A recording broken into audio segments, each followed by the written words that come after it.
if you take your hand and you pinch the skin on top and you pull it up for 5 seconds like I'm doing, and then when you let go, the amount of time it takes for your skin to go back down flat is how vital your skin is. He'd let go and the skin just stood there. Hello and welcome to Hardly Working Through It, the show after the show where our voices crack and we dig deeper into things like life, love, and labor. I'm SP. And I'm Kelly. And today we're going to be deep diving into this question. How do you cultivate and maintain a positive self-image? Spoilers, I don't know. That's why we're going to be talking about it. Well, it's exciting me jumping into that. Dumping. I'm telling you, it's just one of those days. That's okay. We're jumping into it, yeah.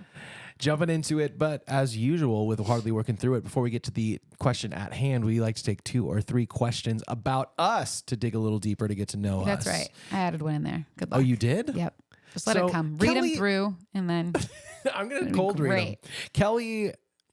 used to just let me put the show together. Yeah. But along the way, she lost faith in me. That's not true. And decided... I just had stuff to contribute that I was excited about. I love that. Bam. All right. So I actually don't know what all of these are anymore. How You fun. only need to read 3, though. Don't read the 4th one. Well, I'm just... Okay, great. Go. Who is most likely to put themselves before anyone else when it comes to taking care of others' needs? This is an unfair question because I think the answer is both of us. I couldn't figure out which one it was. Yeah. Yeah. Because we both tend to... First, we just make sure we get things done. Yeah. And especially if either you or our kid or me or our kid need something, like we'll make it happen. Yeah. I do feel like when it comes to being outside of our family, though, I think it's normally me. And you're normally pulling me back, being like, you don't have to do that for somebody else. Like they're okay. That is true. And I don't know why I'm the way that I am. I'm a big gift giver. That's like the thing. So like if someone's like, oh, like, you know, this is the thing I really want, but I'm really struggling financially, so I can't. I am more likely than you are to be like, we should get them this thing. I think I'm more likely to say that, and you're the one who's more likely to follow through with that. Yeah. Yeah. But when it comes to our family, I think it's equal. Yeah, it is equal. But you are totally right, and I didn't think about that. There's so many times where I'm like, why are you the one planning this? Yeah. Why is no one else doing this? Who I am. Yeah. It's your helper. Mm-hmm. But I mean, I don't want to write it off like that. You're just a really kind person. Yeah. Mm-hmm. So I guess we'll have to give it to you. Me. I'll take it. All right, the second one. Who's more likely to do any housework that needs to be done around the home without being asked by someone else first? You. That is true.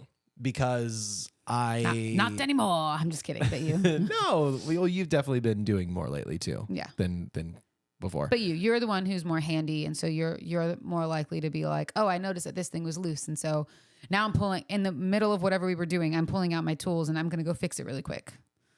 More than I am. I'm like, hey, that thing's loose. That is true. You did that the other day. Yeah. Like, how do I tighten this faucet handle? I was like, I'll figure it out. Yeah. I read this more like cleaning. Yeah, I still think it's you. Yeah, that's probably true. It ain't Brooklyn, and it's me, but not all the time. It is not Brooklyn, that's for Love sure. her. Yeah, okay, I'll take that. If you're taking the first one, I think it's you. I'll take. Doesn't the mean that one. I don't do those things. You're just more likely to do it than me. All right, third and final question. Do you want to ask it because you wrote it? Or you no, want me I want to read you it to cold? ask. I want you to read it cold. Who's most likely to find a portal to another dimension? Me. It seems a little unfair for you to put in a question that's for you. What does this even mean? I don't know. It was just it was a funny question that I found, and I thought it was funny and interesting. Okay, well, explain yourself, lady. Because I am a person who likes playing puzzle games. Mine very much works that way. I love escape rooms. I love any murder mystery book or puzzle thing that I can try to figure out. And 9 times out of 10, I will know the ending of the movie before it even happens, or I'm able to tell you what happens next.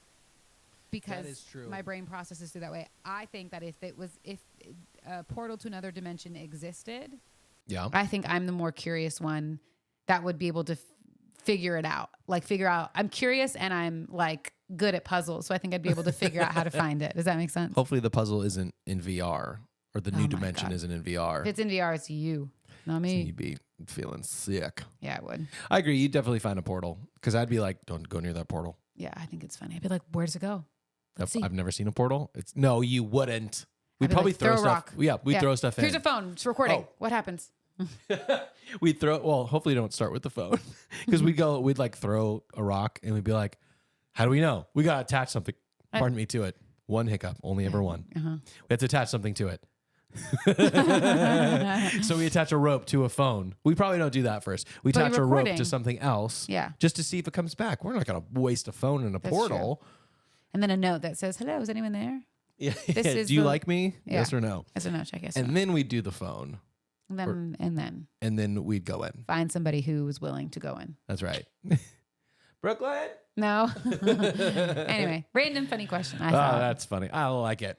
So let's get back to the question at hand. How do you cultivate and maintain a positive self-image? Now, when you read this question, are you thinking, does that strike a physical chord with you or like a mental chord with you? Physical. Okay. 100%. I mean, who wouldn't hear about at least what female wouldn't hear about self-image and think about like how the way they look? We talk about this a lot. More than I think we recognize or realize, but we talk about this a lot. Let's get into it then. Whoa. All right, let's get into it then. Beep, beep. So tell me, how do you maintain a positive self-image? I don't. And we'll see you next week. Here's the deal. I think that's the truth. For most people, I think maintaining a positive self-image of yourself is unfortunately because of, we're going to get into it. Unfortunately because of the media, and I think especially what was going on when I was growing up, when you were growing up, we were growing up, I think it is very, very difficult to maintain that. I think that you have moments where you are confident in who you are, and then I think you have reminders. Yeah. That when you start to feel badly about the way you look, that you have your set reminder that says whatever it is that you have on repeat, you know? Kind of like The Help when she said you was smart, you was kind, you was, I can't remember it. Never saw it. Really? Too depressing. But it's like that thing, or when we say to Brooklyn, you know, like, I'm strong, I'm brave, I'm courageous. And when I fall, I get back up because I'm Brooklyn and I'm awesome.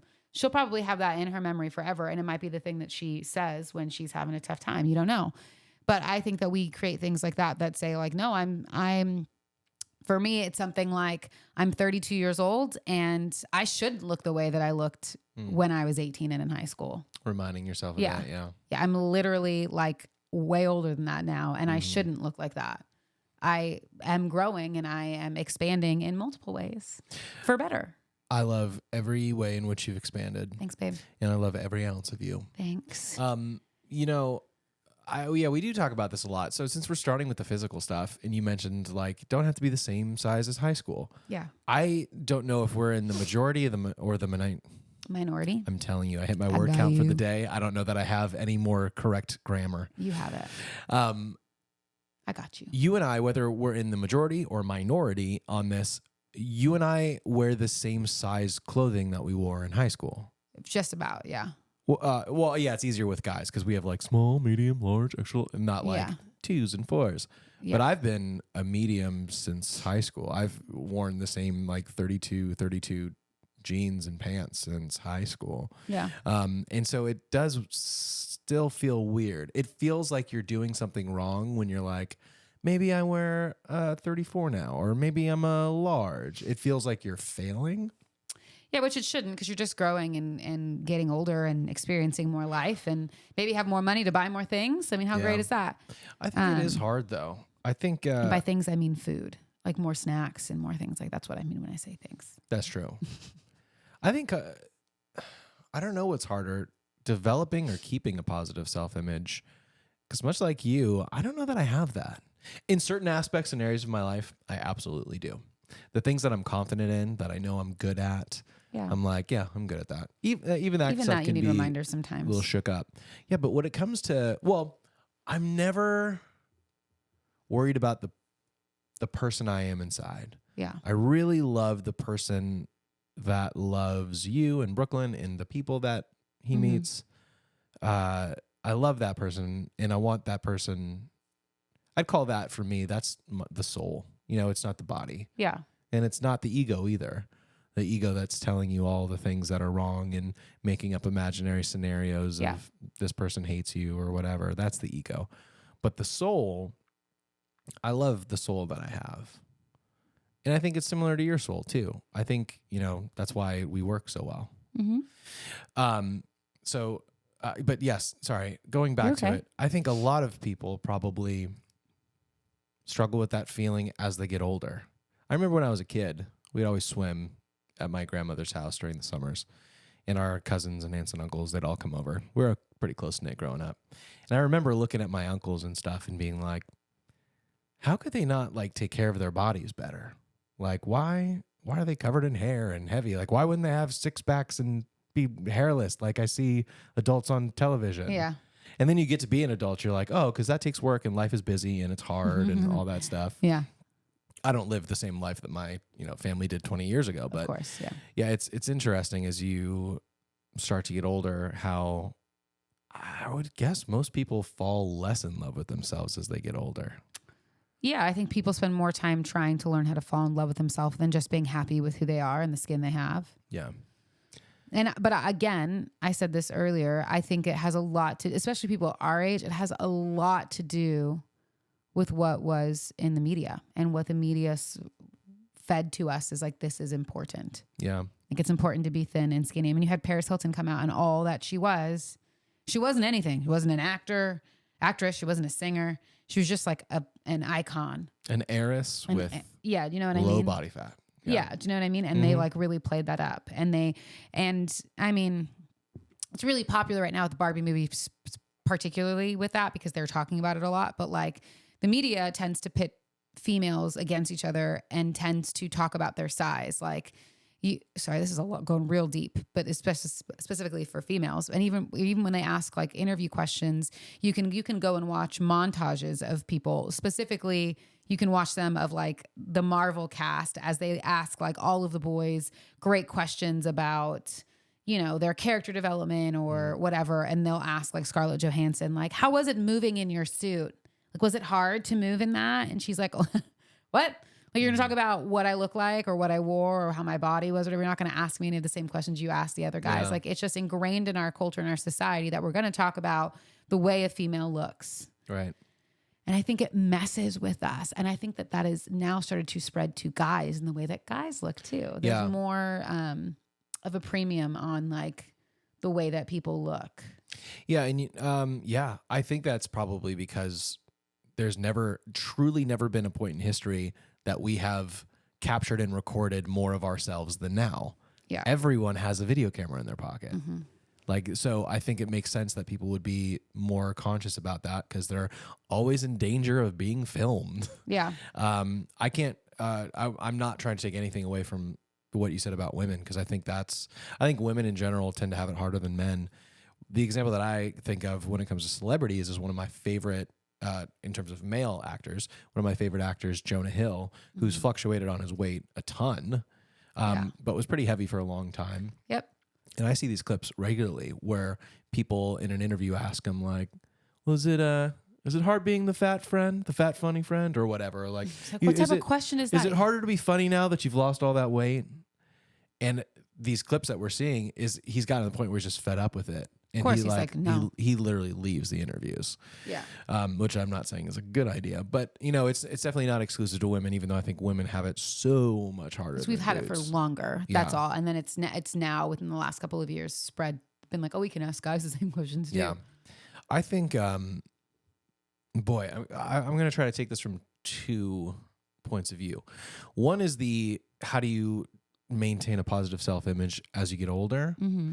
And the biggest thing that I've gleamed onto was from Ram Dass, because I read and listened to so much of his stuff on conscious aging, which is generally for, older people, not people in their 30s, but I'm very drawn to it. And he said, his example was like, I look at my hands and I see the sunspots and I used to think like, oh, I'm getting old, those kind of brown spots that you get as you get older. Yep.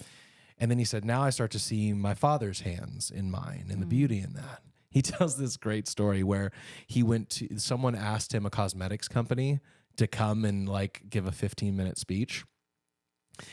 And right before he went on in this big ballroom, and you and I are always in ballrooms and stuff, so you can imagine this. They're all sitting at a table, and the presenter, keep in mind, this is like a youth enhancement cosmetics company, and he's all about just like authentically aging and all that stuff.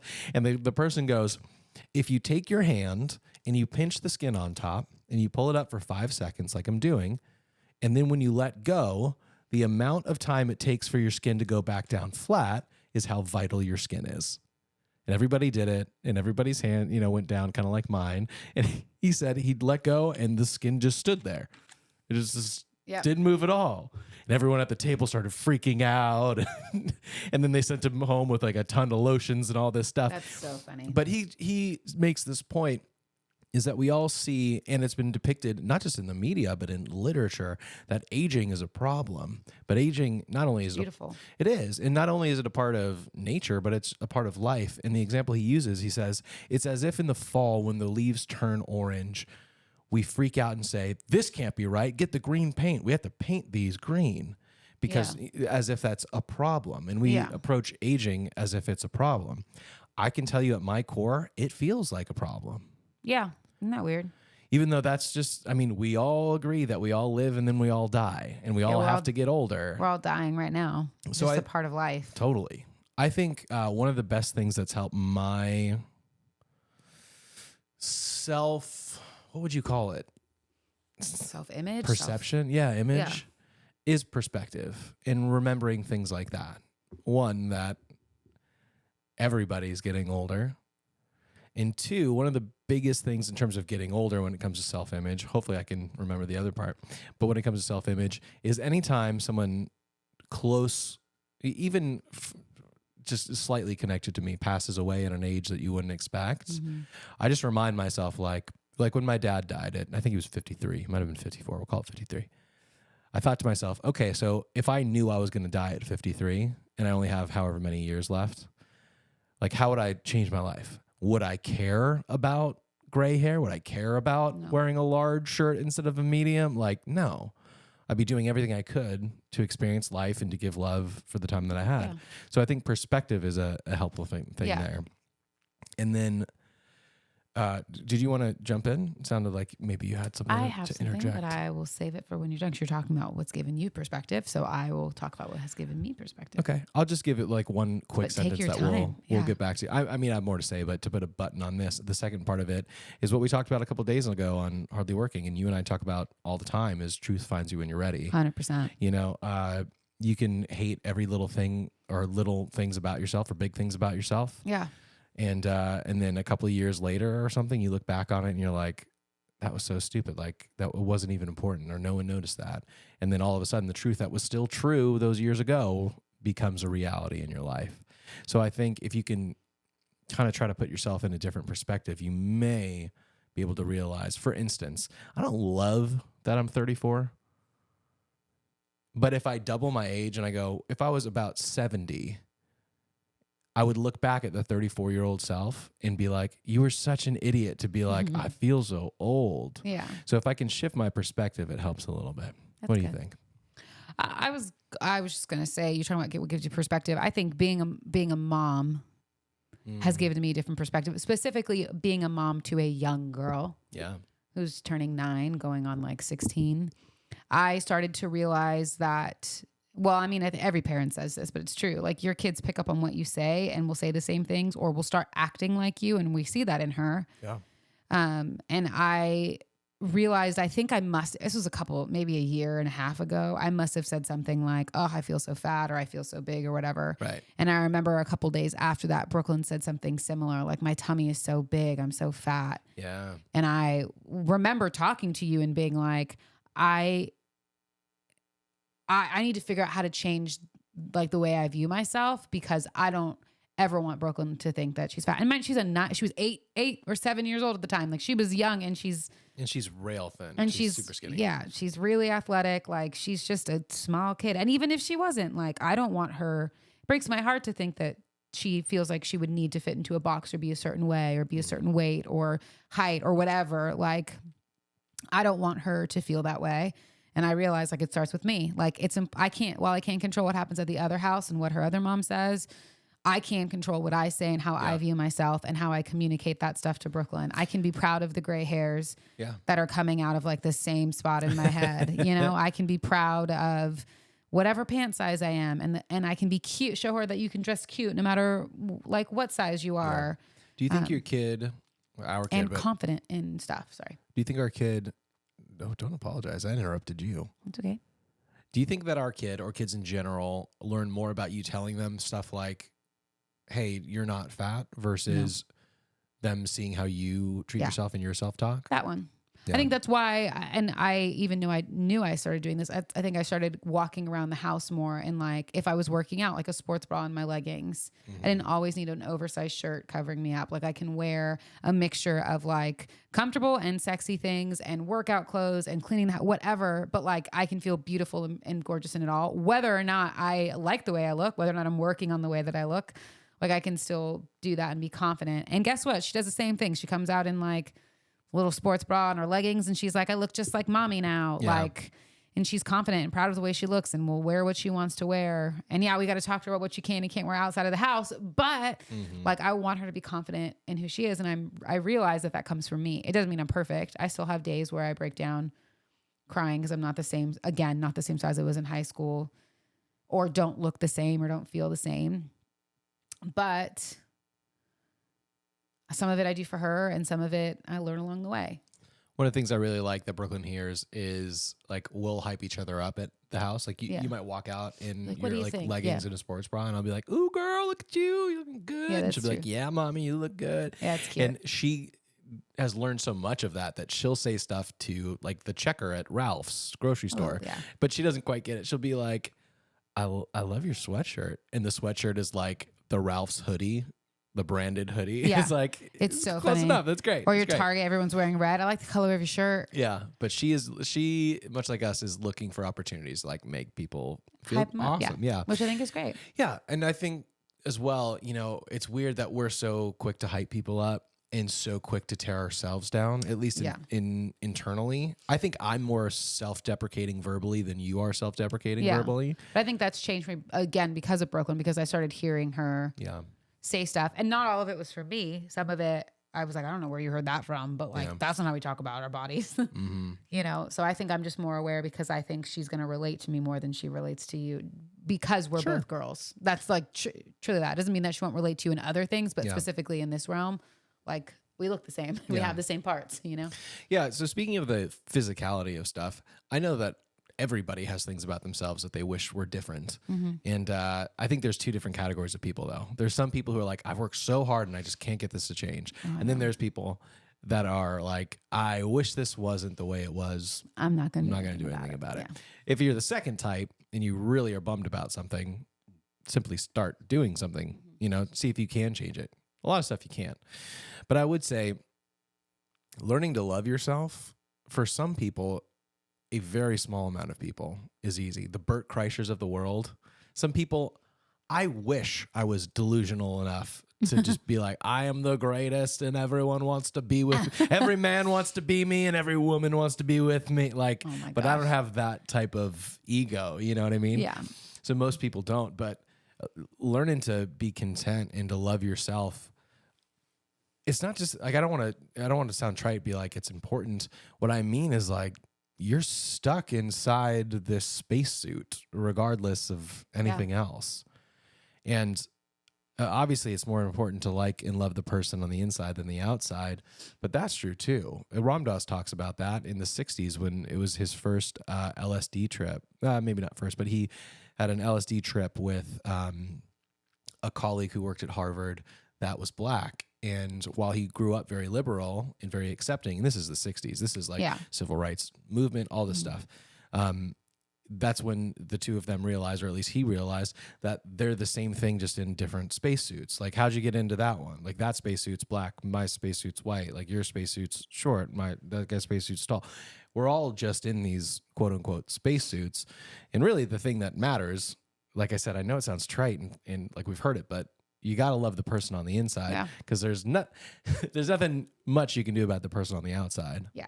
I mean, you can, but yes, you're still stuck with the body that you have and the face that you have and the hair that you have. And I would say the this height though that too. you have.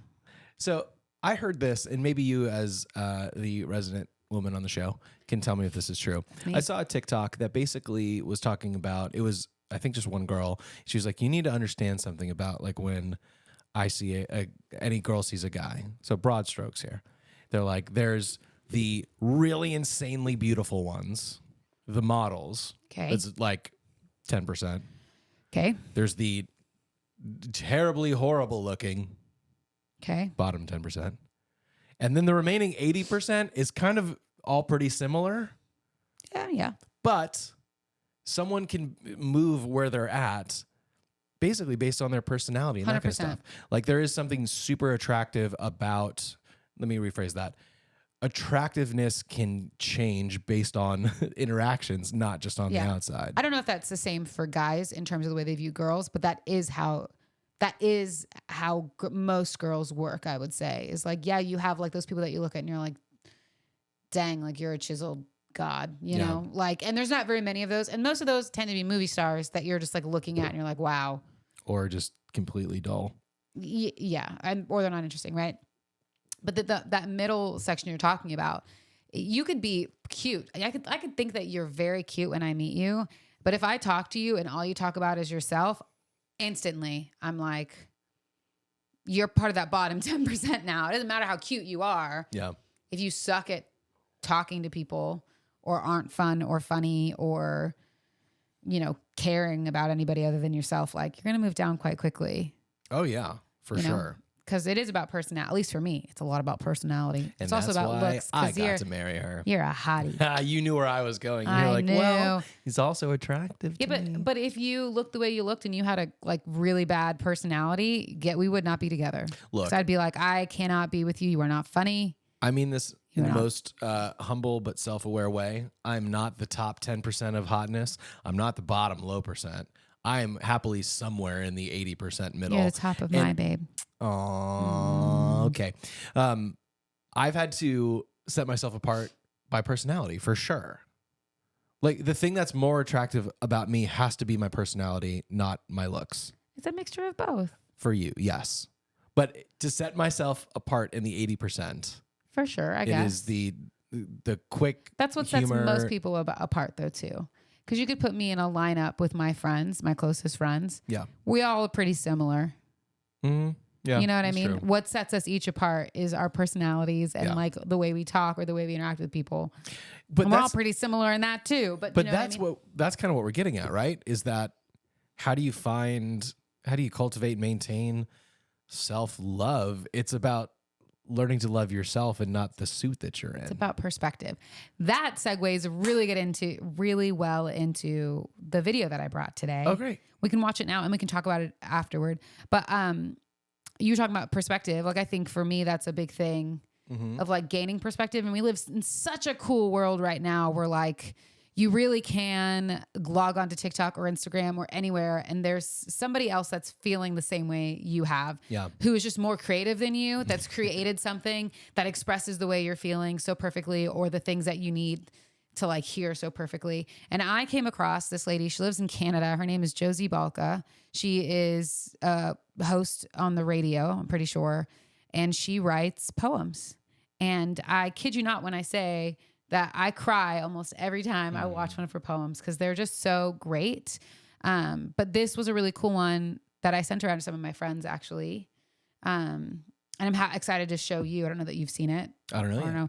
But it talks about image and like the way we view each other. But it's good. Let's watch it. We can talk about it or hear it. You guys can listen. I can't remember anyone I've ever seen at a public pool with such a memorable body, good or bad, that I think about it ever again. I've never been enamored by an attractive person in a bar or at an airport enough for them to grab my attention more than just the once. I've never thought, I wonder if that woman's jeans are a bigger size this year than they were last year. I've never sat at a table at a party and repeated a story about the way someone's arms looked in their tank top or which notch someone had on their belt when I saw them last. When I talk about my friends, sometimes I will bother to note that they are beautiful, yes, but I will list the things that make them that way. That they're funny and thoughtful, kind and caring, strange and lovely. Not that their frame is small or their clothes are expensive. Because it is one thing to want to be looked at and another to want to be known. I cannot wait for you to meet her. She's in such good shape. Doesn't roll off the tongue like I cannot wait for you to meet her. She's so nice and funny. You are going to love her. Some things are here to stay and some things are bound to go, and I promise you from the deepest part of my soul, you will be remembered for the way that you are, not the way that you look. Isn't that sweet? It was sweet. Till the TikTok noise came I on. know. I know. But I really like that. I listen to that every so often. Yeah. Because I think it's interesting. The only people that really care about self-image are like ourselves. Like what she said is true. Superficial people that it doesn't matter what they think. It's true. Like I've never, and everything she said, I think resonates with me a lot because it's true. Like you just talked about it. Personality outweighs like the way you look. And it's so true. We're the only people that care about how we look. Yeah. We're the only people that know if we've gone up pant size. We're the only people that know if we've gone up a shirt size. We're the only people that know how much weight we've lost or gained in a year. No one else can really tell unless you tell them. Do you know what I mean? And most people don't talk about that. Most people don't say, oh, the skinny one over there, or for lack of a better way to say this, the fat one over there. Like no one talks that way. People say like, oh my gosh, you're exactly what she said. Like, this is my friend, such and such. They're so nice, or they're so amazing. They're so funny. Oh my gosh, they're a dental hygienist and they're incredible. She really loves teeth. You know what I mean? Like no one, that's how we talk. We don't say like, oh my gosh, she's been working out so hard this year so that she can lose all of whatever. Yeah. You know what I mean? That's just not how we talk about our friends. And that's not how people talk about us either. Yeah. We might mention it every now and then of, oh, wow, like that person looks great. It really looks like she's lost weight. Or, oh man, she's really working out. Her arms look toned. Yeah. But like, it is a fleeting moment and it's not something that you talk about over and over again. But yet when it comes to us and our bodies, it's like those, sometimes people get fixated on it. That's why bulimia is a thing. That's why anorexia is a thing. That's why eating disorders are a thing. It's because we get so fixated on ourselves that we forget that not everyone views us that way. Really nobody. That's important in our life. That's true. That's the truth. So a serious question for you. Mm-hmm. Are you able to hear that and then also believe it for yourself? Yes. Doesn't mean that doesn't fade though. Yeah. But like I said, she has a couple other ones that are really great too. But I'm sure this isn't the last time we'll see her on working through it. She's great. If you should follow her on TikTok, guys, she's great. But it's getting, that's what I said. It's getting reminders like that. It's the monologue in the Barbie movie that America Ferrera says that, like, is that her name? Mm-hmm. Yeah. For some reason I said it and it sounded like Ferrero Rocher. And so I thought it was wrong. But the monologue that she does that like puts into perfect words how every woman has ever felt, that reminds us that like, yeah, we all work really hard and like, we're going to be okay, you know, or like someone else feels it too. It just like breaks it down so perfectly. I think sometimes having those is a good reminder that you're not in it alone and that you're not the only one that feels that way about your body, but that like getting that perspective of like, oh yeah, I wouldn't talk about my friends that way, so they're not going to talk about me that way. Yeah. It helps you remember for however long until you need to watch it again or listen to it again, that like you're perfect the way you are and you should be proud of the body that you have.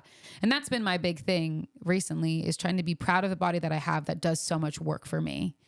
She has another one like that I don't have, but it's like your body does so much stuff every single day to make sure that you get through it. You wake up, you get through the day, it protects you, you know, it works hard to keep you alive and to allow you to do the things that you do. And yet we talk crap about it all the time. Yeah. When the truth is like our bodies are here to help us continue to live and survive, you know?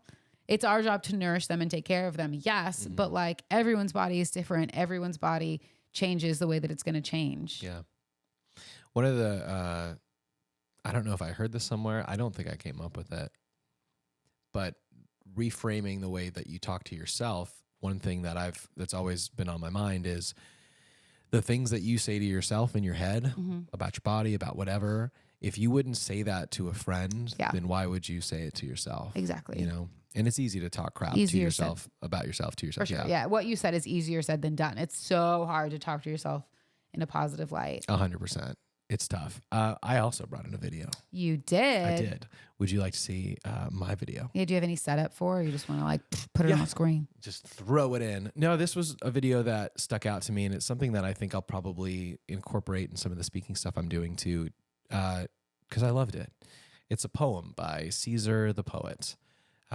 who seems to be just getting interviewed by a random person. He wasn't ready for it or anything. It just goes in. And I won't talk about what it is because it's nice just to see, and then we'll talk about it after. I'm ready. So let's check it out. What matters way less than you thought it would? Anybody who gets on your nerve. No one is truly able to take up the space in your mind or have that much power. And how did you adapt this attitude in life? I just simply told them a poem. No one is exactly like you. From the beginning of time, we're all created different. That's why you're one of a kind. I've had my ups and downs just like everyone else. Through all the trials and tribulations, I had to learn to love myself. I'm a better person now. I see from a different view. You have to teach people how to treat you. It's only a matter of time, so know that you've been told. No one gets younger. You hope to get old. We try to make plans and make everything fit. No matter how you think, you have nothing to do with it. Yesterday was the past, today's just begun. Tomorrow's a mystery and not promised to anyone. You'll always have memories regardless your status or wealth. It's an amazing feeling when you learn to love yourself.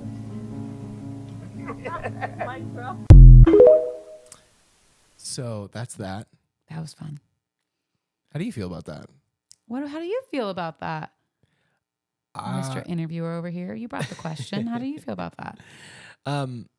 Twice he said, when you learn to love yourself. Mm-hmm. I think that's kind of the answer to this whole question we're talking about is how do you learn to love yourself? When do you learn to love yourself? Do you ever? Some people never learn to love themselves. But when it comes down to something like truth finds you when you're ready, I think the answer is to love yourself. The answer isn't, to love yourself if everyone says you're perfect or everyone says you're thin or hot or whatever it is. Yeah. It's learning to love yourself.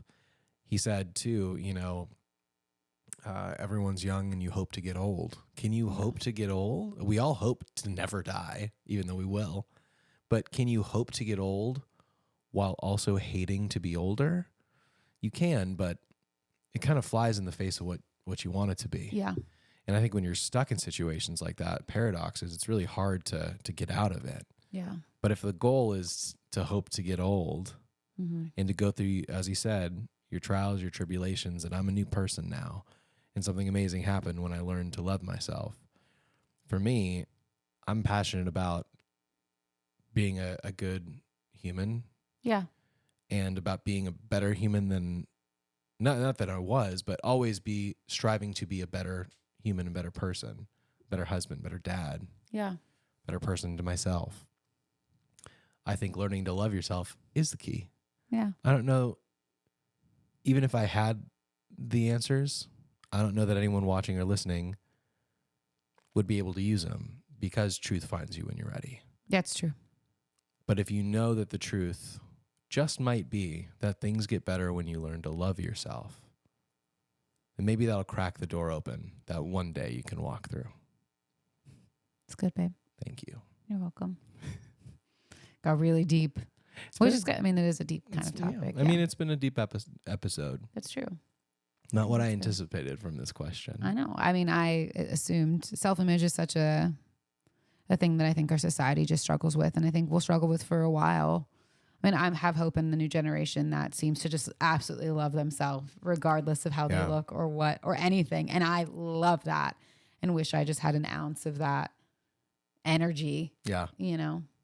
But yeah, I'll say this too as we wrap up, and feel free to throw in anything you want. For anyone listening or watching, if we happen to know you in real life, if we know you, you know that we love you. Yeah. And whatever that thing is that you hate about yourself, I just want you to know we probably don't even know about it. Yeah. Probably don't see it. We don't talk about it. The person that it's keeping up at night and torturing is you. Yeah. And so you can let it go. And guess what? If you choose to let it go, no one's going to know. Yeah. Just you. Mm-hmm. Because you're the only one who's thinking about it right now, too. It's true. And I'll just piggyback and add this on because it kind of goes within theme. Yeah. But, it's normal for us to wish that things would change, wish that you didn't have as many wrinkles, wish that you were just a couple pounds lighter, wish that your boobs were a little bit bigger, wish that whatever, your arms were just a little bit more tone. And I would say, how much can you wish away before you're no longer who you are? Yeah. And Dang. if you're listening, whether we know you or not, we love you just the way you are. Every ounce of you. And I don't want to wish away pieces of myself like that because I love who I am. And I know Brooklyn loves who I am and you love who I am. And I don't want you to wish any parts of yourself away or to be different because I love every part of who you are and exactly the way you are. So. Seems like the perfect note to end on. And I love you. I love you too. And we love you, listening and watching, however you are. Be good to people. Be better to yourself. And spend most of your time Hardly working. We'll see you next week on Hardly Working. Through it. Bye.